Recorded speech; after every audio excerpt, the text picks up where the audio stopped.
नरसिम्हा राव ने 92 में एक चीज़ बोली थी, पूर्व प्रधानमंत्री। उन्होंने कहा था कि वो भारतीय जनता पार्टी से लड़ सकते हैं, राम से नहीं। अच्छा, हर एक की आस्था होती है, क्योंकि नरसिंह राव जी मेरे को बड़े क्लोज थे। हमारे हैदराबाद कर्नाटक मूवमेंट में वो उस एरिया के ही थे, तो मैं तो हमेशा उनको मिलते रहता था। अब जब कभी हैदराबाद आते थे मिलता था, वो गुलबर्गा भी आते थे तो मिलता था। और उनके जो गुरु थे अपने हमारे उनके जो बहुत बड़े वो चाहते हैं, अब उनके जो वो जिंदगी बीजापुर में ही रहते थे पहले जी। तो उन्होंने पॉलिटिकली उनको प्रोत्साहन किया था, तो नरसिंह राव जी को। इसलिए नरसिंह राव जी करीबी गुलबर्गा से, बीदर से, रायचूर से और दूसरे इलाके निजाम इलाके से वो संबंध रखते थे, तो इसलिए वो पहले से मुझे उनका मालूम है। और वो एक जब लैंड रिफॉर्म्स एक्ट को इम्प्लीमेंट करना चाहते थे, आपने बोला मालूम है, क्या मालूम है? नहीं, यानी उनके जो विचारधारा थी वो उसके बारे में बोल रहा हूँ।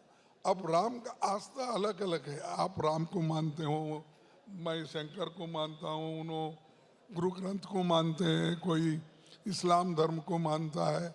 हर एक आदमी की आस्था अलग अलग है।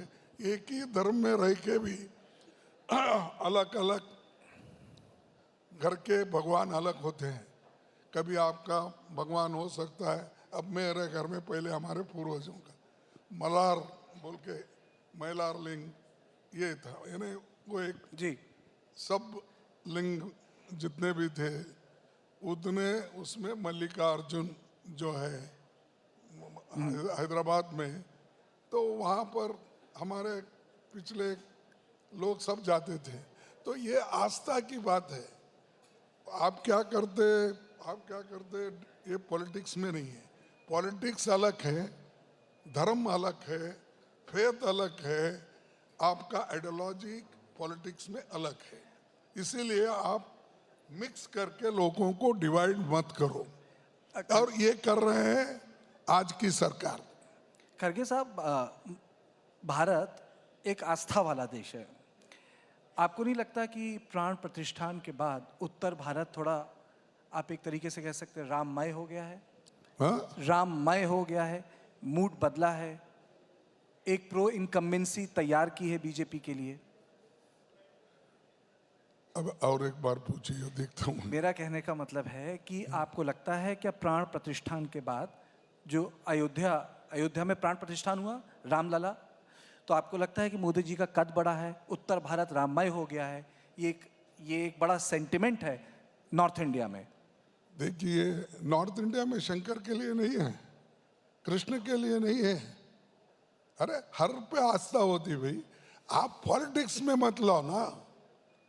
आपको हम ये बोल रहे हैं कि पॉलिटिक्स अलग रखो, धर्म अलग रखो, तुम्हारी फेथ क्या। एक घर में 3 लोग अलग अलग गुरु को मानते हैं, तो इसीलिए ये पॉलिटिक्स करना बंद करो।